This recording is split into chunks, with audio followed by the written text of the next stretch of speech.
about this Kufar brand, and why do you think that teams don't really want to deal with it? I had this discussion with IC Baby yesterday during the match against RRQ and VFM, where the game 2 that VFM won, it was because of that Kufra. I was talking about maybe you can let Kufra through, but I was proven wrong. Kufra, the Tyrant's Rage, the bouncing ball, the Tyrant's Revenge, Tyrant's Wrath, and bouncing ball. It's just too much. Banning. Sure, he got nerfed, but his ability as a front line to disable mobility, to get that engaged, is just way too overwhelming for most of the heroes in this current meta to deal with. And it's just those picks that if you let it through, then you're basically reducing your chances of winning as much as it sounds ridiculous. And it's pretty hard to actually catch out the Kufra as well, judging for the fact that, yes, there's those tweaks in terms of cooldown and such, but the chain crowd control that he provides is definitely one thing that could disrupt the entirety of a team fight. Now, we're also seeing Kaya as well as Export being rebooted, so we're just keeping some stuff consistent right here as we're heading in towards the later phases of this day here. And Team Gosu now trying to fight back, trying to go in with that reverse sweep. They need something that's absolutely different, and they should come with that plan B. And starting off, they are going in with the Hylos as it's being left out in the open. Of course, that Harriet ban here was something that was pretty interesting to me as well, because sometimes it's being left out in the open, and yet again, not many of these players are actually opting to pick up the Harriet. And I love how Team Gosu loves to also play with the camera. Yeah, and again, it's going to be Lunox and Grok for Axis Esports. They have found their comfort zone, or should I say, Team Gosu gave them their comfort picks. If you look at the previous game, maybe it should be Xbox and Grok being taken out. Then you can safely take the high loss without having to worry about this front line from Team Axis, who has been causing so much trouble in game number 1. But instead, they let it through. They let the Lunox through as well. Maybe the Xbox and the Grok. Xbox, Lunox, and you let the Grok through. These are the considerations that you have to adapt on the go. But maybe Team Gosu, they have something else in mind, because now they picked up the Marsha. I'm really liking this pick here, and wow, we're having really solid front line sustain for the side of Gosu, so we know that they're going to be playing a lot safer than we're seeing as compared to what we saw in game number 1. And Gosu here, they need a lot of all that sort of burst potential as well, so what should they actually go for in that second phase? Because Axis Esports here will possibly go in with either a marksman pick to actually finish off this sort of round. But if they do go in for a marksman, which means that there will be a little bit less of that tank for them. And of course, they could not even miss out on that Valor pick. Yeah, and we talk about how Gosu ban out Arkai in the second ban phase. And if you're looking at what they want to pick, maybe the Chang'e could be decent. Maybe they want to set their eyes on possibly the Gord if you want to kind of play the late game. You are still lacking that marksman, that mage. Well, we've seen them play Esmeralda. Previously, I think that Esmeralda was not a bad choice either way if they still want to fall back to that. But with this kind of opening the high-lows Marsha into the Lolita, they have a big choice to make, because they won't have the they won't have the luxury of counter-picking Axis Esports when the ban phase ends. Well, I would definitely say the same as well. Like, there's only so little options left for them. And now, with even Chang'e getting taken out, well, this is definitely that preemptive move coming in from the side of Axis Esports. And I'm really liking what I see so far. And now we're seeing another Bruno to come into play. So with this sort of a lineup, we can see great DPS as well as burst coming from the side of Axis. But for Gosu's side, how are they going to respond to this? Yes, they got great tanks. Yes, they can go in for some split push, but they still need a little bit more of that sort of damage output to actually take down Axis if they were ever to commit in towards a full-blown team fight to fend off against Axis. Yeah, and Axis had the same thought as well with that Chang'e ban we talked about. You look at this robust lineup, the only thing missing is probably Chang'e or maybe the Gord. I pointed it out earlier on, and I think this is the clearest choice that Team Gosu could consider. So they're locking the Gord, they're locking the Kimi, Marksman Kimi in fact, and this is going to round out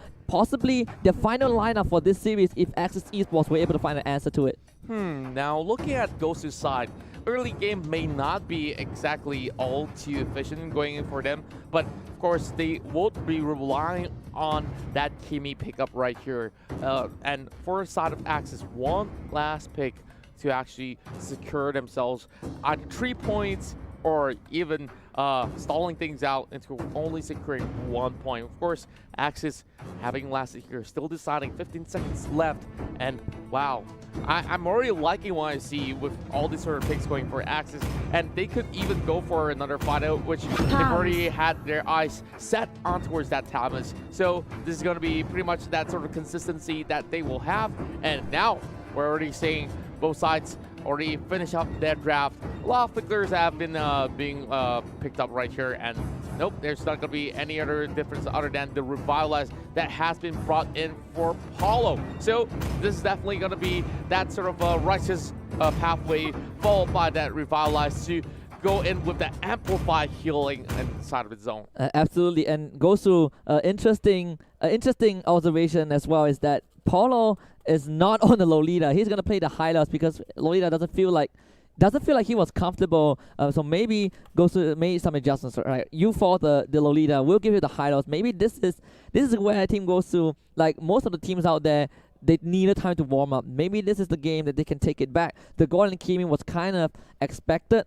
And the Tamus as well. In response to Masha, most of the time we've seen Masha Tamus.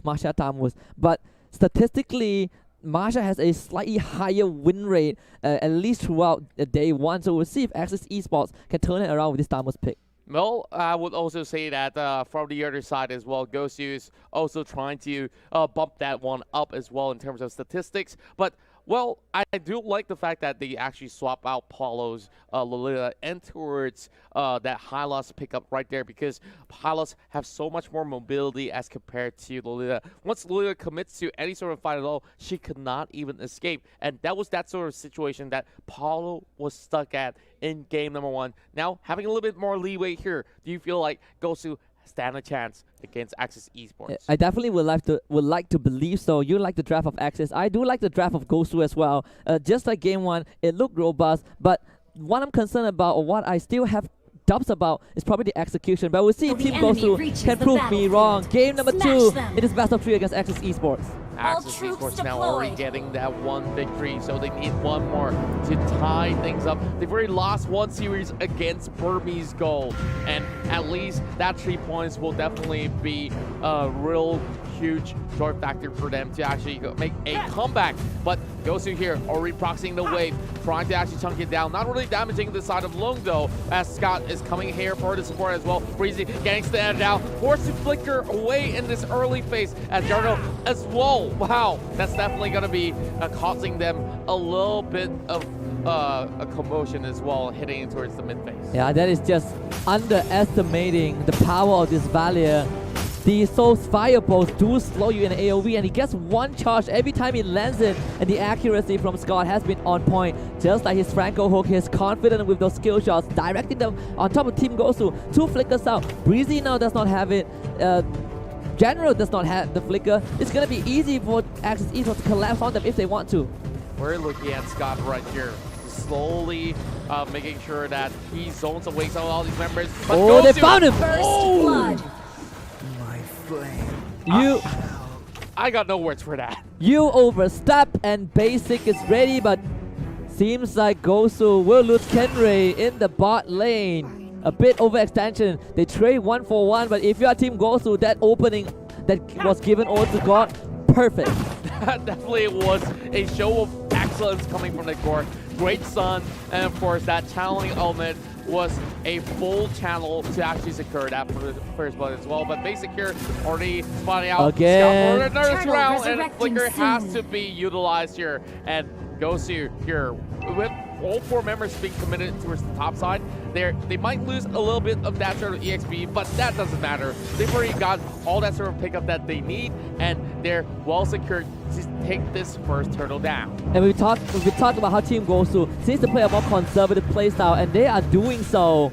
The ultimate was used, channeling Omen by Basic, so no core ultimate to work with for this next fight if it ever happens. And Axis Esports, they're gonna rotate all 5 members into that middle lane. Last is waiting in the wings. Team Gosu now, it's their turn to go on the offense. Wow, we're seeing members of Axis Esports still on level 3. But look at Gosu though. All of them have already got their ultimates and now moving up already. And they could definitely go in for a little bit of that invade without actually risking all too much. But instead, they lock their eyes on bottom side. They want to pick up Lacid. And Lacid knows that he's being surrounded. But Lacid already gets a little bit of a helping hand coming from... they got the stop!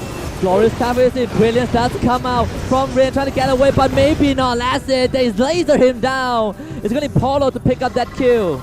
And Gosu finally pick up that sort of slack to head in towards this second game here with stylish fashion. The North Americans here will take down yet another turret heading towards the bottom side. But look at the response hitting towards the top side though. There's still the Masha as well as Valley slowly trying to find themselves in towards the top side here. Of course, I do mistake myself. It's not really a Masha, it is the Bruno.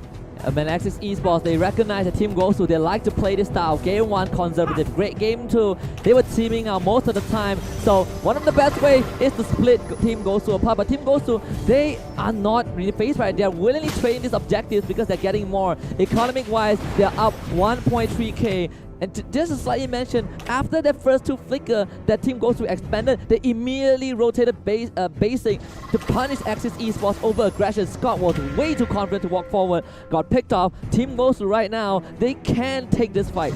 And Axis Esports need to find a little bit of that sort of a mistake from the side of Gosu to punish them. But Axis here, at least, trying to hold themselves all together. 2k goalie, not too far off. As we see, Axis still trying to actually get themselves in towards that turtle pit and perhaps secure this still. EVOS trying to lead the way as well, but Paulo trying to zone him up, and that will not be any chance at all. We're gonna knock up as well as the wall shot being used. And the Golden Pathway does come up, but it seems like Team Gosu already losing members. Low with the flicker! We're fine too, but they get the stun onto Kenray, has the damage, flickers in, it picks up the Bruno, and now Team Gosu, they might want to go on the retreat. Basic still chunking out those stuns in the backline, managing to fend up Axis Esports for now. Axis Esports, they got the kill advantage, but Team Gosu got the second turtle.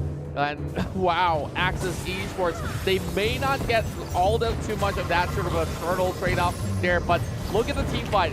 It was executed perfectly in a sense. Look at the position he's at. He picks up Breezy and immediately flickers for the next kill. Though he is getting chunked out by Kenray, there was enough backup time from Axis to still do a little bit more of that trade, but that's pretty much well and fine. And Axis Esports found that momentum, and they are currently tying things up against Gosu, only having very slight margin of lead. Yeah, and if you're Team Gosu right now, one of the best ways to punish Axis Esports is that aggression. We've seen time and time again. Lacid did the same mistake in Series 1. Just now he was long on the Bruno, but the wild traps will come in. Paulo not going down just yet. The damage is there. The Numinous Blast actually stuns. They found a target. They can switch their attention onto Scott, and Scott is out. The stun will stop Rain in his tracks. The Guardian Barrier not able to block out Paulo, but Breezy definitely another stun from Basin, keeping Rain in place. Long will find one, as well as the crowd. 2 kills over to Axis Esports.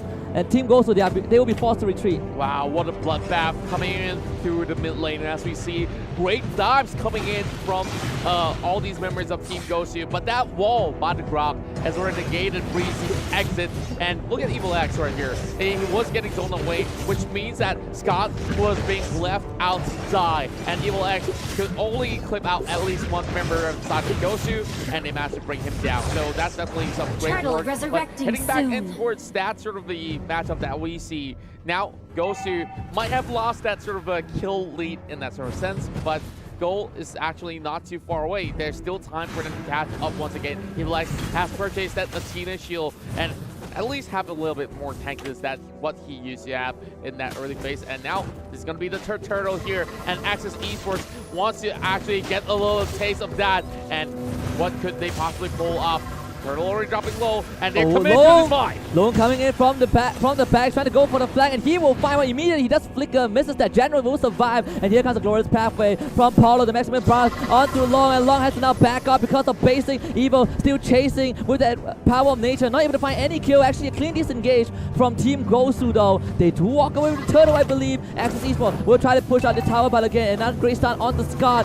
Basic was a marksman, is a marksman. Team Gosu defend off Axis Esports. Clean as a whistle. Team Gosu managed to secure all these turtles without actually risking their lives. And Breezy, as much as we see them having a shaky start in Game 1, Game 2, they look like different monsters in this matchup. Kenray being forced to flicker away, but they're still giving a little bit more chase. But Scott will not go into that hot pursuit. So indeed, 2 seconds left before the first Lord will appear towards the lower side of the river. And look at Gosu. Now that they could slowly take their sweet time, reset those waves, and prepare for the next fight. But Axis Esports here are securing this rotation in towards the jungle, and they are trying to block the entry points and looking for the kill over bot side. They want Kenray dead, and Kenray will try to buy time. The rest of Team Gosu can come to the class. Kenray just going beeline towards the rest of the team, but Ring will find a kill first. Glorious Pathway a bit too late, but Polo will go for the engage. He sounds the Warhorn. Evo's going on top of General, but there is Breezy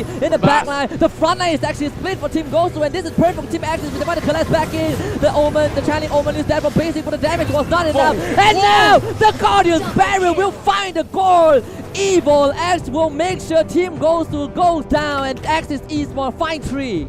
That was a huge swing, and Axis Esports now looking to secure that mid lane tower, and they have absolute control towards the bottom side as well. They can take this one down without any sort of hassle, and Rin has already got that concentrated energy as well. So maybe after this, they will set up a bait in towards that corner of the river, and it's Team Gosu to make a move. And if you are the front line of the team, you have to remember the cores are your priority. Sure, you want to control the enemy cores, but Breezy and Polo, they were accessing the back line while their own cores were exposed to Axis Esports, and now they're gonna try again. Evo X being that front line, being that guardian for Axis Esports. Scott does dodge the bullet right there, and now Long will try turning around. Breezy with the Guardian's Borrow will try to block it out, and he will do so.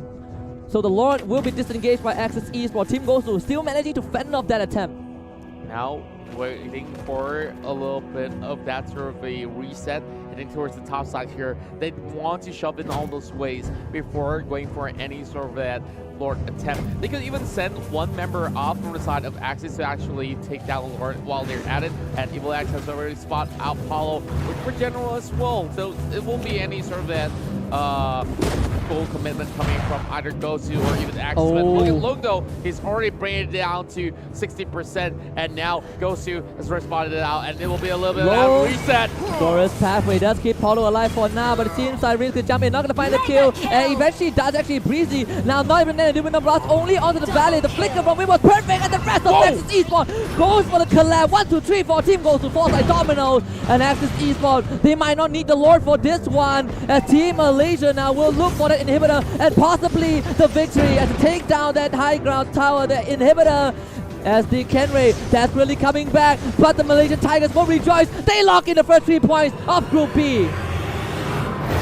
Axis Esports came back swinging, and as much as they may have lost their first series against BURMESE GHOULS, they are on fury form for this series against Team Gosu. Now we're seeing a 2-0 victory, which means they will secure 3 points and tying things up with all these members of BURMESE GHOULS. But then again, if we count the head-to-head, it is still not really in that favor of Axis Esports in that sense. So yeah, BURMESE GHOULS with a convincing 2-0 against Axis Esports. Axis Esports brought that on upon Team Gosu. Again, Team Gosu, what I wanted to point out that the front line, Polo in game one was not the best Lolita. I believe we can agree on that. He constantly picked up by Scott, not able to protect the backline. Game 2 looked a bit promising.